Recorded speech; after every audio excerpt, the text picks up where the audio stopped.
Hello, everyone. I hope everyone's having a great Thursday so far and a great week. Whether you're joining us live on Facebook or you're joining us here on Zoom, welcome. I know some people will be watching this as a recording later, so hello to those people as well. I'll just take a moment here. So if you're joining us for the first time, welcome. We host these every single Thursday from 1:30 to 2:30 p.m. Eastern as just a way for Montessori leaders and school leaders to come together and have a space where they can connect, exchange ideas, find support. We know it gets lonely at the top, so it's nice to have a sense of community that you can just log into and join in on. The way these work is we usually have a speaker and they're going to be sharing their thoughts on a presentation. And then at the end, we'll usually do a Q&A and discussion. So if you have any questions throughout the meeting, you can use the chat, or you can also unmute yourself at the end and have an open discussion. Today, we have Magdalena Ponurska joining us. She's the owner of MP Strategy Consulting, which specializes in helping education leaders create their own leadership legacies through a tailored approach of clear strategic planning, empowered support, and leveraging strengths. Today, she's here to talk about building a stronger team and nurturing talent in-house in your school communities. I'm going to go ahead and pass it over to Magdalena so she can share her presentation with us. Thank you, Camila, and thank you so much for having me here. I also work as a Vice President of Operations in Montessori School in Rochester. And thank you for everyone that joined. It's great to see you. I see some familiar faces. Hello, Mary. Hello, Elizabeth. And hello, Anne.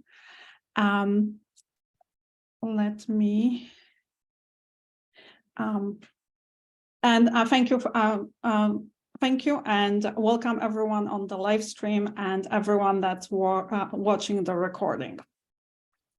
René Descartes, as the Cartesian philosopher, said, "I think, therefore I am." I personally, or what resonates more with me is the statement, "I observe, therefore I grow. I exist, I'm known. My leadership knows me. They know what drives me. They know what my struggles are. They know me as a human being. They respect me as a human being, and they are interested in what my dreams are." Imagine having this experience when it comes to professional growth and professional development at your own school. As I said, my name is Magdalena Ponurska. I am the VP of Operations at the Montessori School Rochester in Rochester Hills, Michigan, by day, and by night, I'm an executive coach and a strategy consultant. I'm very passionate about creating lasting legacies for educational leaders. I believe, strongly believe, that every leader can have a positive and long-term impact on their organization and community.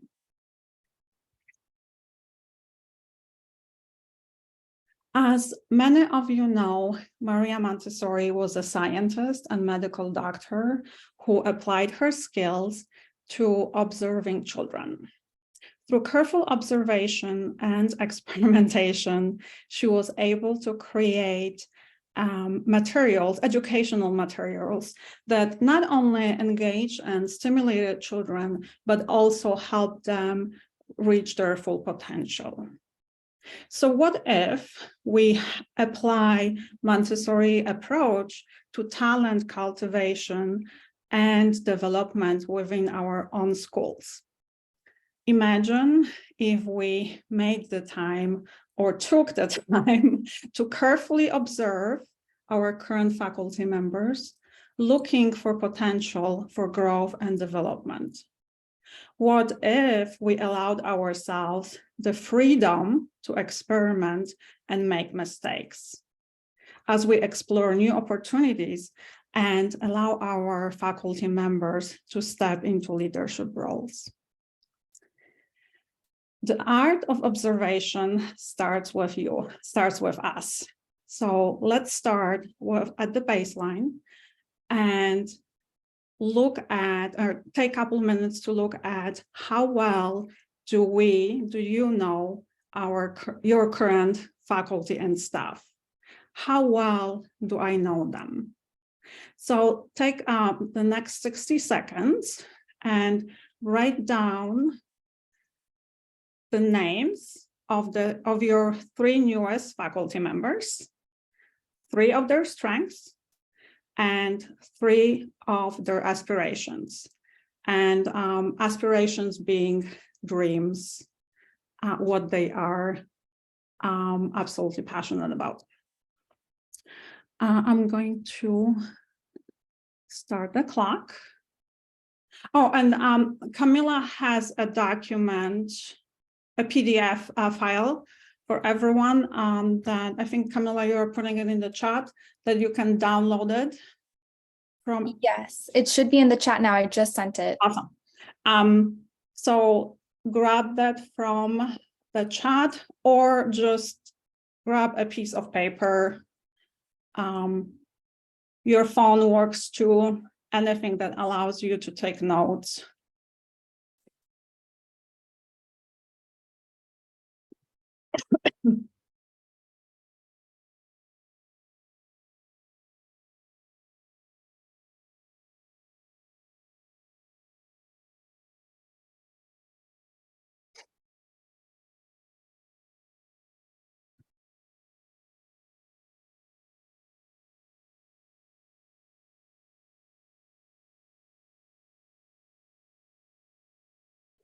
Perfect. Thanks for taking the time. And I'm just going to make a disclaimer that my workshops are incredibly interactive and I make you work. So there's going to be a lot of writing, reflection. And the reason why is because I'm committed that the time that you took and you are spending with me, you feel that at the end you are working out with a product. So by the end of the session, you will have your own professional development plan, and you will also have a knowledge and the tools to go and do that with your faculty members. And that will really help you with being able to grow your own talent within your own school. And you will have something that's tangible, and I know that you are going to put a lot of time and thought and work into that.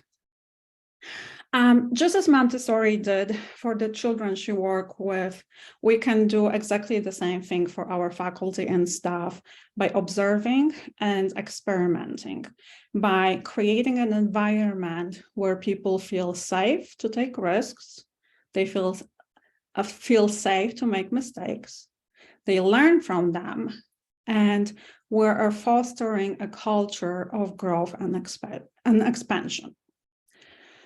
So very often when I say that, my clients ask me, okay, that sounds great, but how do I do that? The how is that you get to work with each person on your team to create and develop a growth plan for them. And it's a personalized development plan. The plan includes their strengths, their skills that they currently have, the skills that they want to develop, along with their dreams. And why the dreams are important to your employees, but also why are their dreams important to your school? And also how the person will accomplish their goal. So again, I know that many of you already have development plans, and think about how often do you get to actually do a plan that's based on strengths. And so this is, for me, what's different, and that's what I am very passionate about, is leading with strengths and leading by using strengths, developing faculty based on their strengths. So now, in case if you are thinking, yeah, I've heard all of this before a million times, I I don't have time to do this, and I don't know where to start. So here is the great news, best news for today is that I'm going to teach you how to make your team soar in 4 easy steps under 20 minutes or less. Using a proven technology of strengths, opportunities, aspirations, and results.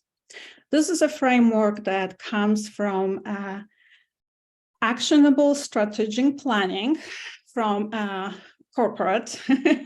My background is in the corporate, and yet I feel and think and strongly believe that this is so perfect for Montessori settings because it's very strength-based. It's based also on aspirations and opportunities. So we are going to start with creating our own soaring strengths, opportunities, aspirations, results plan that will allow us then to truly understand the framework and take that and work with our team members so we can work one-on-one and really nurture them by focusing on what their strengths are and how to build on them. So what on earth are strengths and how do I identify them, right? So by identifying the strengths, we can leverage them to achieve our goals and the goals of our team members, make a greater impact on our faculty, and again, create a culture of trust, create a culture of growth and expansion. Very often when I do these workshops, I'm being asked, can you give me an example of what strengths are? So I will share my strengths. As you are listening to what my strengths are, start thinking about your own strengths and start thinking about how you leverage them on a daily basis. So here are some examples of my strengths. I have a very positive attitude and a cheerful disposition. So I have a bright and optimistic outlook that helps me maintain a happy and a positive demeanor, even in challenging situations. And in case if you are thinking, oh my God, how I cannot even think of like one strength that I have, I promise you, you have tons of strengths. I've just been trained in that, and I know, and I took a lot of time to self-reflect and know what my strengths are. Another example of a strength is I'm very resourceful. So I have a knack for finding creative solutions to problems and making the most out of limited resources. Another one for me is tenacity. I'm very persistent and determined in pursuing my own goals and objectives, even if I am faced with obstacles and setbacks. And the last one that I'm going to share with you is that I'm comfortable with uncertainty. I'm willing to embrace the unknown, take risks, and I can lead, and that leads me to new opportunities and growth. So now you get 60 seconds to write down what your strengths are.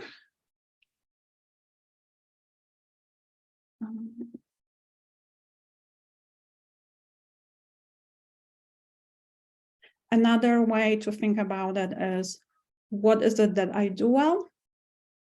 And then what can I build on?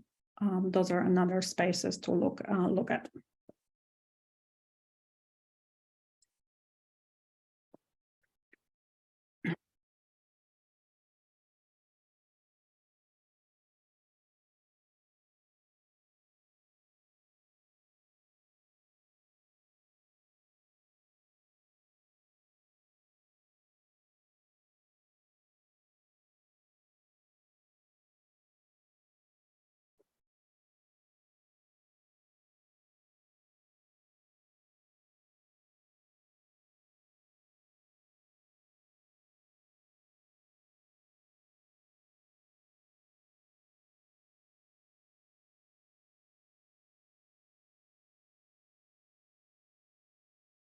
Thank you. I always feel like I should have music with this.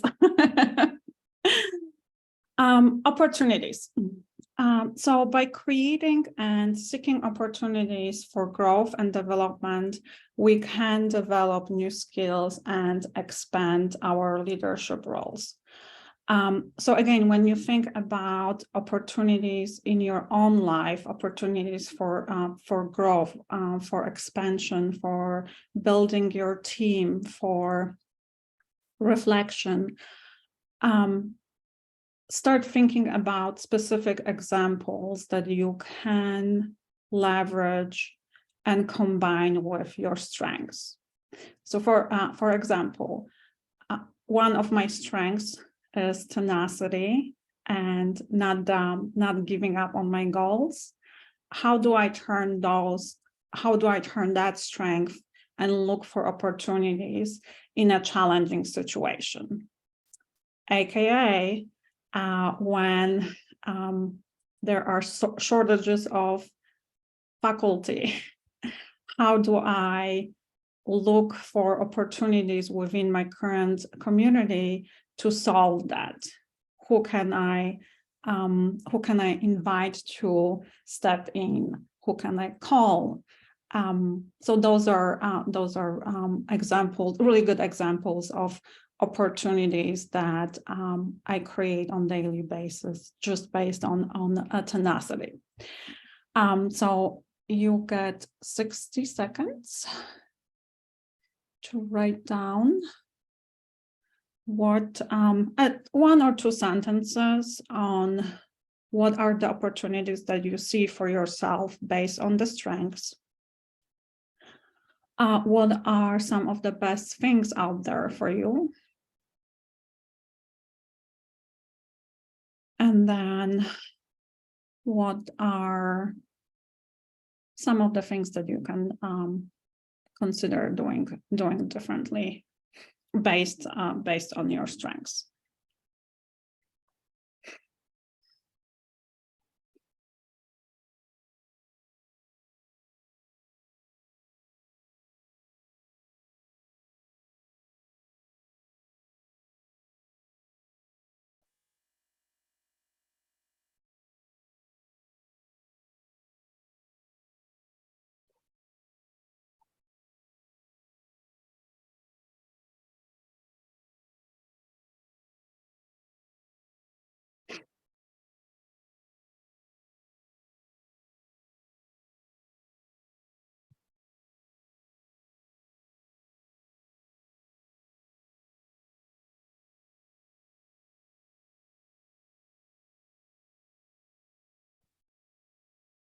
Okay. The next one is aspirations. So knowing what you deeply care about and setting a clear direction for yourself, but also for your team, for the growth and success of your school, the growth and success of your team. Do you really know? And this one requires a lot of self-reflection. Do I really know what I'm passionate about? What do I deeply care about? What is my purpose? What do I aspire to be when I grow up? I have a 13-year-old son who is in the middle school right now, and when he was 4, he was building Lego set, and he got very frustrated with the process, and he comes out of his room at 4 and says, "Why am I even here?" So every time when I think, when I go through these exercises, I always think about him and his passion for life and Legos, and think about why am I here? What's my purpose? What drives me? What are my dreams? And like I said, I will share, for me personally, what I'm incredibly passionate about is, and my why is creating lasting legacies for leaders in education. I strongly believe, and I'm so passionate about knowing and coaching and mentoring leaders when it comes to building their legacies. Because I'm a lifelong learner, and I learn every day. I always look for new information and look how I can take this information and serve my community, my clients, my school, my son better. That at the very core, my aspiration, my life passion is educating, coaching, and mentoring. But again, you get 60 seconds to write down your own why.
And lastly, results.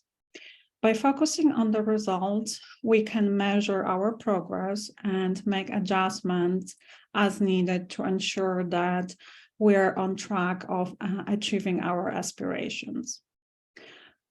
I'm a doer that's aspiring to be a beer. So I love checklists. I love my Excel spreadsheets. I love my apps, anything that allows me to show that I have achieved something and there's a result makes me very happy. And that's where I know I'm getting the hit of dopamine, because I checked off the one of my checklist. I'm like, oh, okay, I feel great. However, life doesn't work in this context, in context of growth and personal development. I know it doesn't work this way. It's an ongoing journey, it's an ongoing learning, and it never stops. And that's one of the beauty, and that's why I love this framework. The SOAR framework is because it always evolves. My strengths are not the same that they were 5 years ago.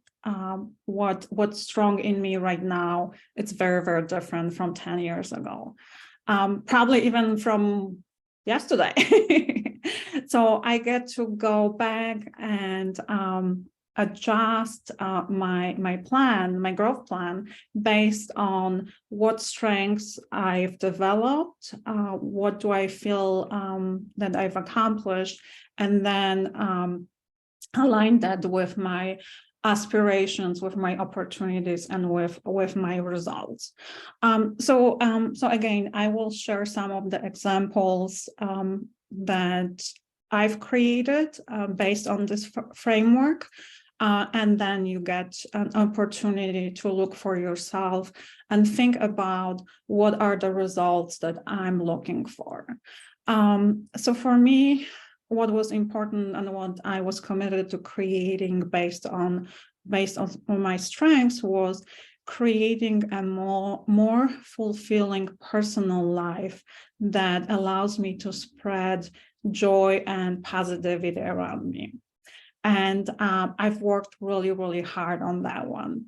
I promise you, I don't wake up every single day full of, my husband calls it the rainbows and unicorns. No, I generate myself. I practice my rainbows and unicorns. And again, this took, and it's still taking a really, really long time. I was very committed. I am very committed to achieving the result or the goal of constantly pursuing new information and new knowledge, even in face of obstacles. So I learn something new every day. Sometimes it's by accident and sometimes it's by design, but it comes from the commitment that I'm going to learn something new every day. Sometimes are small things, sometimes are big things, but I love it because that's what fills my bucket. That's what makes me feel great. So again, you get 60 seconds to write down 1 or 2 sentences on what you would like your results to be. What are some of the resources that you have available? And then how will you know that you've accomplished your results?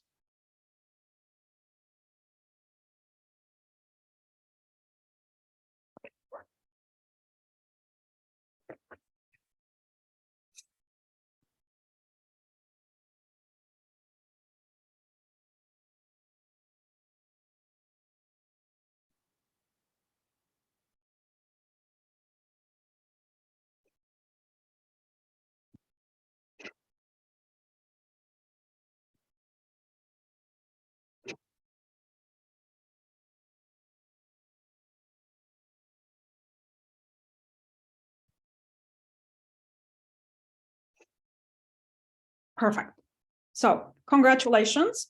You've just created your own personal growth development plan that allows you to soar in 4 easy steps. I'm pretty sure it was under 20 minutes. And so now you have a tool that you can take and work with your faculty, with your staff on creating their own growth plan and support them with growing what they are passionate based on their strengths. Knowing, and I'm a firm believer in this, that knowing it all starts with us as leaders. Knowing what our strengths are really makes a huge difference and allows us to know what the strengths of other people are. Having those conversations or coming into those conversations when it comes to developing personal development plan makes such a huge difference when you walk into the conversation and you know that Anne is incredibly passionate about growing herself as a leader, allows you to set yourself and allows you to set that person for success, because you are seeing them through completely different filter. You're looking for, okay, what are the opportunities that I can create for this person? What are their aspirations? How can I support their aspirations? How do I make their dreams come true? And then you get to the result part. I'm going to really quickly walk you through a plan that you will have access to this. And I took one of the, what I call more of the boring, personalized development plans and turn it around and made it into a plan that is based on their strengths. I will just walk really quickly through that. It's very simple and self-explanatory. And then I want to make sure that I'm leaving time for questions. But again, this is something that will be available for you. You are more than welcome to use it in your one-on-one meetings. And it starts with what are the goals, and the goals are based on the strengths of the person you are talking to. And then what are the measurable, what are the achievements that you are looking for? What are the outcomes? Then you get a chance to look at, okay, on the job, so at my school, in the classroom, on the playground, how is this person can grow? How can they develop themselves? What are some of the assignments that they can take on so they can build and their new skills, that they can achieve their goals? And again, you can you get to write what the goal is, what the assignment is, and then the time frame. I highly recommend, in terms of time frame, I recommend not going over more than 6 months. After 6 months, things just completely disappear from the radar. And then in terms of training and education, what are specific educational experience or tools? There's so many tools right now online that they can take that supports them in developing what they are passionate about. And so again, you can write down the goals, you can list the training, when they are going to do it, and then if your budget is tight, of course, the costs. And lastly, what is the support that they need? So for me as an administrator, to support my staff, do I know who they can work with, who can mentor them, who can coach them? Do I know anyone out there in the community that can help this person, that I can pair them up with? How will this support be provided? And then monitoring, knowing who will provide the feedback. And again,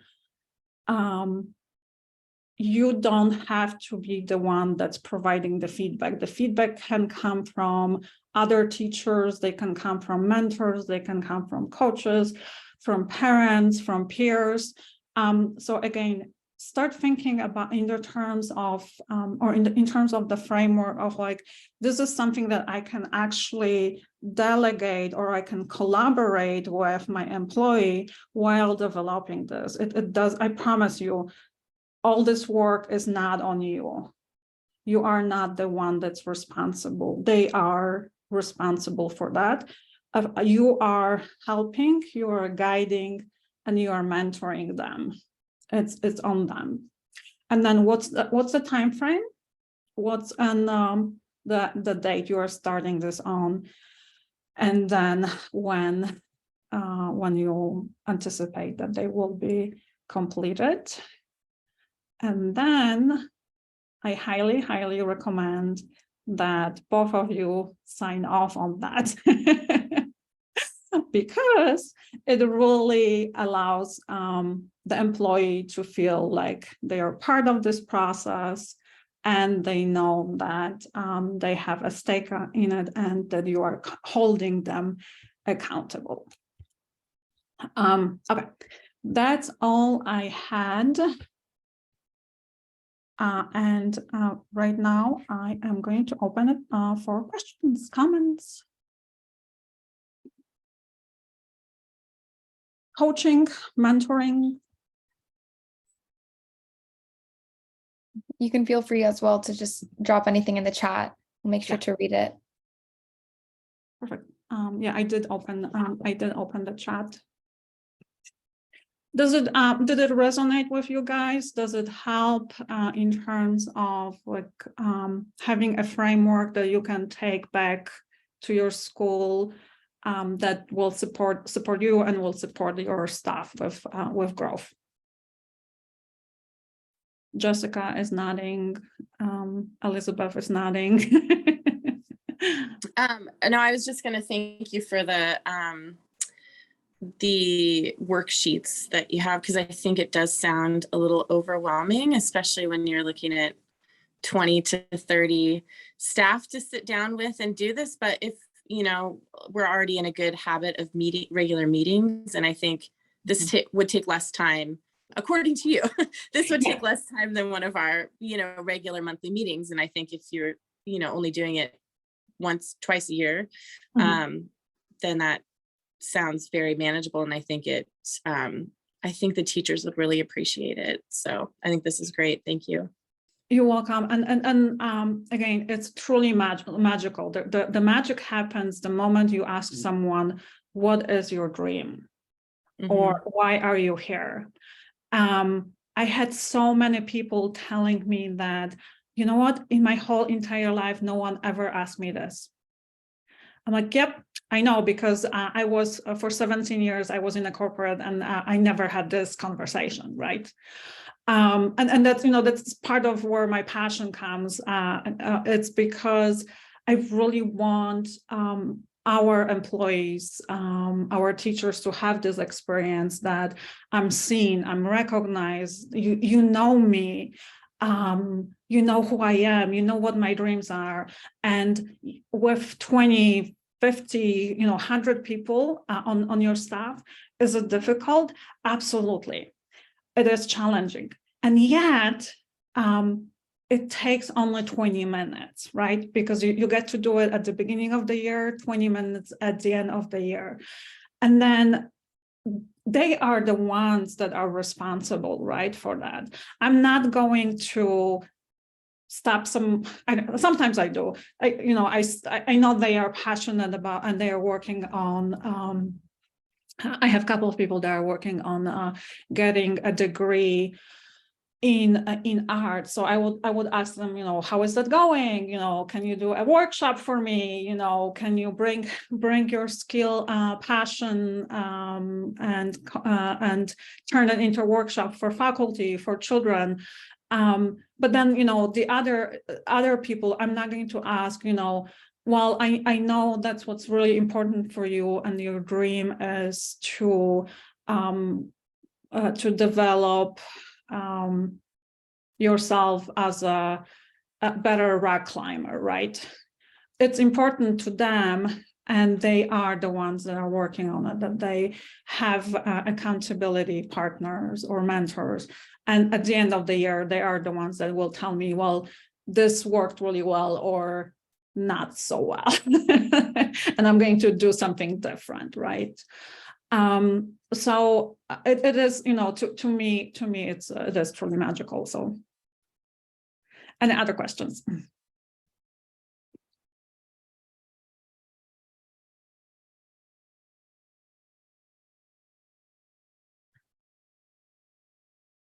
Perfect.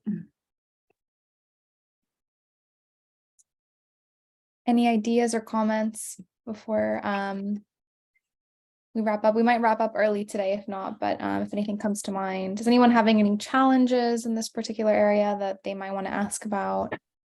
Now's your chance. I think just finding the time and space to do it if you're wearing a lot of hats and had a lot of challenges. I can see my staff would really love that, but I feel all over the place. Yeah. And I can completely relate to that. As many of you and us, we all wear 10 to 15 hats on daily basis. And it is overwhelming, and it is, where do I find this time to do this? Some of the things, Elizabeth, that worked really well for me is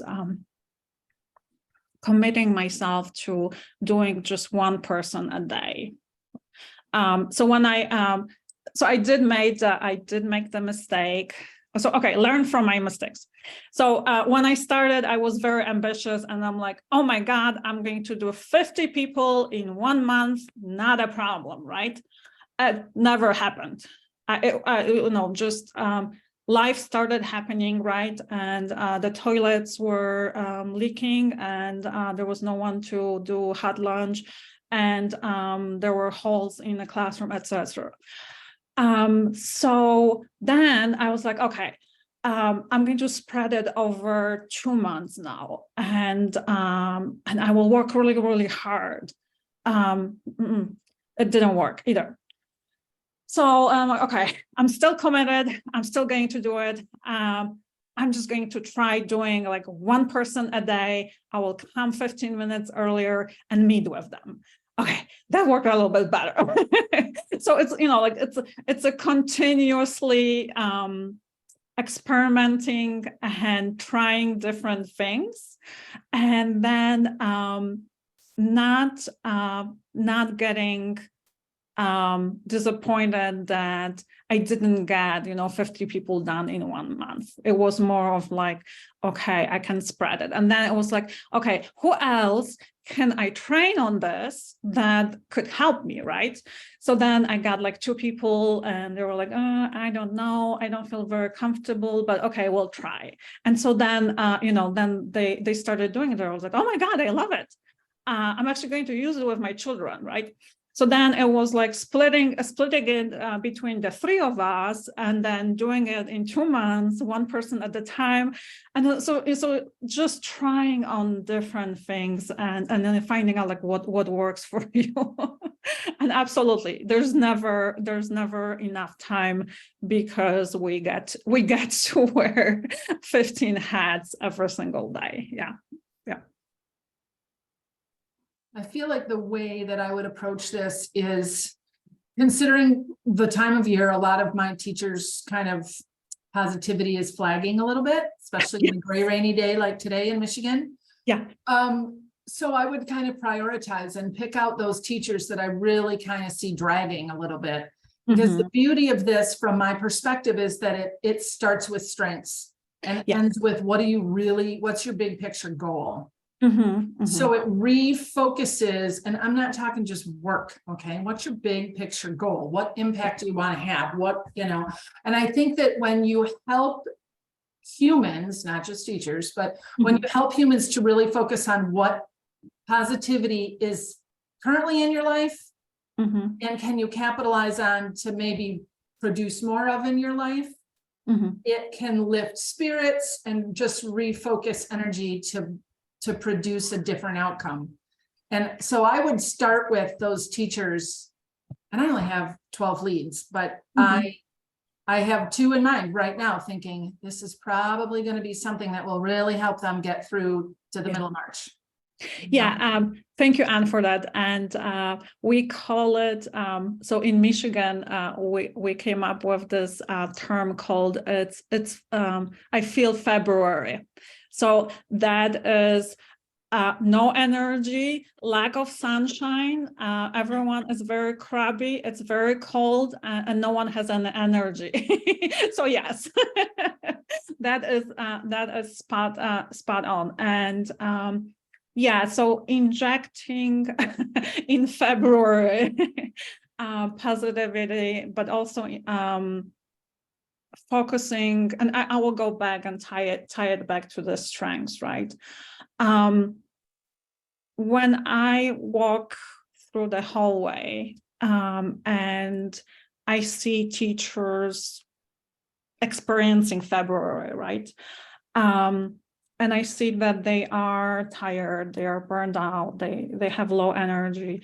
I go in and say something along those lines, like, yeah, I'm so sorry. I see that you are that tired, but I know that your strength is in resilient. Thank you for being so resilient, and thank you for being here today, because it means so much to me, right?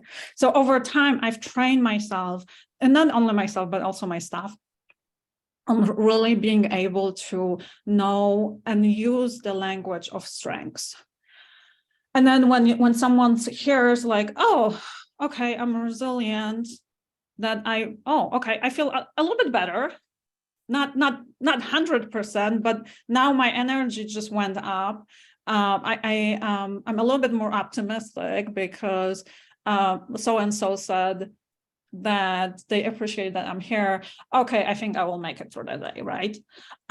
So it's those shifts happen in language, they happen in a moment, but those moments are so magical because it's not no longer focusing on, okay, you are here because you are supposed to be here, right? It's that I see you, I appreciate you, I'm grateful for you, I see your strengths, I know what your dreams are, and I know you are probably dreaming about being on the beach right now, and yet you are here, right? Because you are so committed, you care about the children, you care about the school, you care about the community. Thank you.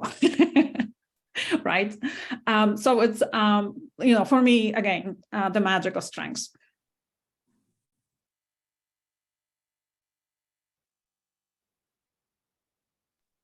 You're very welcome, Amna. Thank you for joining. May I ask you, so are you having them fill out your handout that you gave us? Are they doing that with you in real time, or are they doing it and then coming to you with it? Mm-hmm. So when I started and when I was overly optimistic about the amount of my time, I was doing it with me. And then when reality set in, was like, here it is, fill it out, take the time to think, right? So they get the time to reflect, they get the time to think about it, then come and we'll talk about it, right? And that's what makes it so powerful, because they had the time to do their self-reflection, right? And then sometimes it does happen where they come and they say, like, I don't know what my strengths are. I don't know. I don't know what to put on this. And it's a great starting conversation, because I know that there is an abundance of strengths in everyone. Like I know that each person that's on the Zoom, that one of your strengths is compassion, kindness, generosity, contribution. Otherwise, you would not be working in the school, right? So that's my starting point. And then as knowing that person and listening to them, what's important and what makes them wanting to get out of bed. Do I ever have people that are like, I don't know why I'm here, I don't know what my strengths are, I don't know why I want to get out of bed? Yes, I do.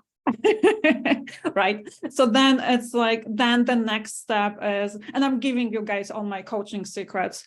So the next step is, okay, if you knew what that would look like for you, right? So assume that you know what your strengths are, and assume that you know why you are here. Can you tell me more about it?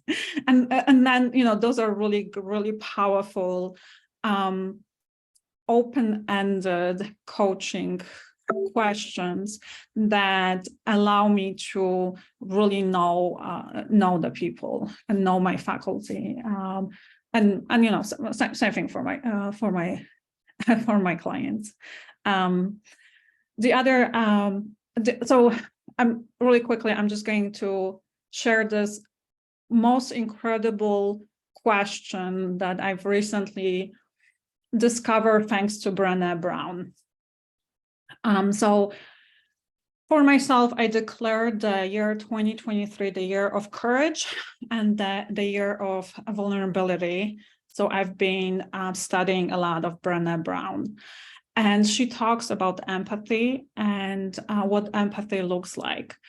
And the question that really jumped jumped at me, and I stole it from her, is, and I keep asking now my faculty, is, what does support looks like for you right now?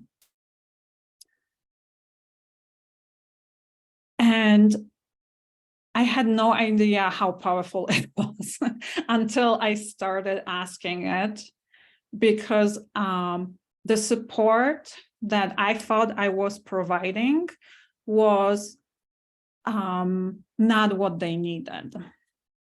So when I ask, what does support look like for you right now, they tell me very surprising things, and those things are surprising for me, because by wearing, operations hat or administrative hat, I'm like, oh, probably what they need is a break, or they need more people in their classroom, right? That's where my mind goes immediately, and that's not what they need. They very often, I get the answer, I just need to be heard. Like, oh, okay. Let's go and have a conversation. Or I just need to be seen. Like, okay, let's go have a conversation. So I highly recommend this amazing question. And that's all I'm going to share. Perfect. Awesome. You're getting a couple thank yous here in the chat. Anything else before we head out? You're presenting at the AMS in Yes. Boston Yes. next month. So Next month, yeah. any of you who are planning to go to that could catch her again there. We'll be there as well. So we can. Oh, wonderful. So I get to see you guys in person. Yay. Yes. Fabulous. If Thank you anyone so is there. Thank you so much for having me and for giving me this opportunity. Like I said, I'm a love and so passionate about strengths and leadership. Thank you, Magdalena, for joining our town hall, for sharing your workshop, for sharing all your resources. We really appreciate your time. Next week, we're going to be talking about tuition strategies in the Montessori space. So if this is something you're interested in discussing with other leaders, we're going to talk about things like handling tuition increases and different strategies about how you can share information about tuition with families. So if that's something you're interested in, please join us at our next town hall. We also have our Montessori parenting series going on for those Montessori Thrive members. So we're halfway through the series now. We've had our 2 sessions of the month so far. We have 2 more to go. So for your parents to come and learn about Montessori, we look forward to seeing them there on Wednesday evenings this month. Thank you everyone who joined, and thank you again, Magdalena, for a wonderful presentation. I hope everyone has a great rest of your Thursday. Thank you. Bye, guys. Bye-bye.